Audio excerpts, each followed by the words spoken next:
औज़ु बिल्लाहि मिनश शैतानिर रजीम बिस्मिल्लाहिर रहमानिर रहीम रब्बिश्रह ली सदरी व यस्सिर ली अमरी वहलुल उक़दतम मिन लिसानी यफ़क़हू क़ौली। अस्सलामु अलैकुम व रहमतुल्लाहि व बरकातुहू। अच्छा जी, हमने जनाजे के मसाइल के मुतल्लिक़ पढ़ा था, वो अभी जारी है। वहाँ से ही इसको स्टार्ट करते हैं जहाँ पे छोड़ा था। तो इससे अगला टॉपिक है तदफीन के औक़ात। सैयदना उक़बा बिन आमिर कहते हैं कि रसूल सल्लल्लाहु अलैहि वसल्लम ने 3 औक़ात में नमाज़ पढ़ने और मर्दों को दफन करने से मना फरमाया है। नंबर 1 है तलूहे आफ्ताब के वक्त हत्ता के बुलंद हो जाए। नंबर 2 पे है जब सूरज दोपहर के वक्त ऐन सर पर हो हत्ता के ढल जाए। नंबर 3 ग़ुरूब आफ्ताब के वक्त हत्ता के ग़रूब हो जाए। सैयदना इब्ने उमर से रवायत है कि नमाज फ़जर और नमाज असर के बाद नमाज जनाजा अदा की जा सकती है। आगे है कब्र गहरी बनाना। जंग उहद के दिन रसूल सल्लल्लाहु अलैहि वसल्लम ने सहाबा इकराम से फरमाया कि कब्र गहरी खोदो और इसे हमवार और साफ़ रखो।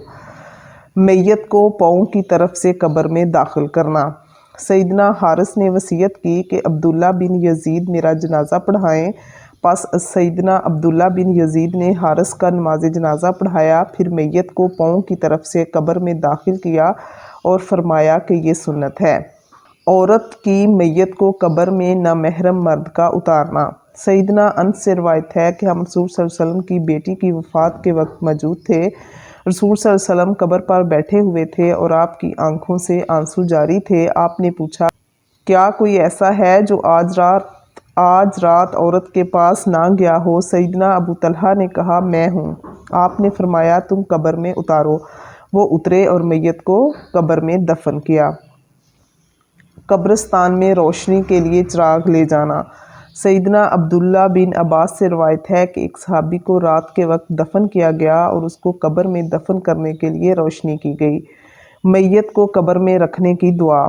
सैयदना इब्ने उमर से रवायत है कि नबी सल्लल्लाहु अलैहि वसल्लम जब मैयत को कब्र में रखते तो कहते, बिस्मिल्लाहि व अला सुन्नतिही रसूलिल्लाह, अल्लाह के नाम से और रसूल सल्लल्लाहु अलैहि वसल्लम के मज़हब और तरीके पर इसे दफन करते हैं। आगे है लहद बनाना। सैयदना साद बिन अबी वकास ने वसीयत की कि मेरे लिए लहद बनाना और इस पर कच्ची ईंटें लगाना जैसे रसूल सल्लल्लाहु अलैहि वसल्लम के लिए किया गया था। आप सल्लल्लाहु अलैहि वसल्लम की कब्र ऊँट की कोहान जैसी थी। एक कब्र में एक से ज़ायद अफराद को दफन करना। रसूल सल्लल्लाहु अलैहि वसल्लम ने उहद के शहीदों के मुतल्लिक़ फरमाया कि एक कब्र में 2 या 3 आदमियों को रखो, कब्र पर छिड़काओ। सैयदना अब्दुल्ला बिन मोहम्मद उमर अपने वालिद से बयान करते हैं कि आपने अपने बेटे इब्राहीम की कब्र पर पानी छिड़का। तदफीन के बाद की दुआ। सैयदना उस्मान बिन अफ़्फ़ान से रवायत है कि नबी सल्लल्लाहु अलैहि वसल्लम जब मैयत के दफन से फारिग हो जाते तो कब्र पर खड़े होकर फरमाते, अपने भाई के लिए बख्शिश और साबित कदमी की दुआ करो क्योंकि अब इससे सवाल जवाब हो रहे हैं। तदफीन के बाद मैयत के सर पर सूरत बकरा की इब्तदाई आयात और पाँव की जानब आखिरी आयात पढ़ने वाली रवायत ज़ईफ़ और नाकाबिले एहतजाज हैं। कब्र पर बतौरे अलामत पत्थर नस्ब करना। सैयदना इब्ने मालिक से रवायत है कि नबी सल्लल्लाहु अलैहि वसल्लम ने सैयदना उस्मान बिन मज़ऊन की कब्र पर अलामत के तौर पर एक पत्थर नस्ब फरमाया। आपने सैयदना उस्मान बिन मज़ऊन की कब्र पर सर की तरफ पत्थर रख कर फरमाया, मैंने ये पत्थर इसलिए रखा कि मैं इसके ज़रिए अपने भाई की कब्र पहचान सकूं और इसके साथ अपने ख़ानदान की मैयतें दफन कर सकूं। गोया ख़ानदान की इकट्ठी कब्रें बनाई जा सकती हैं।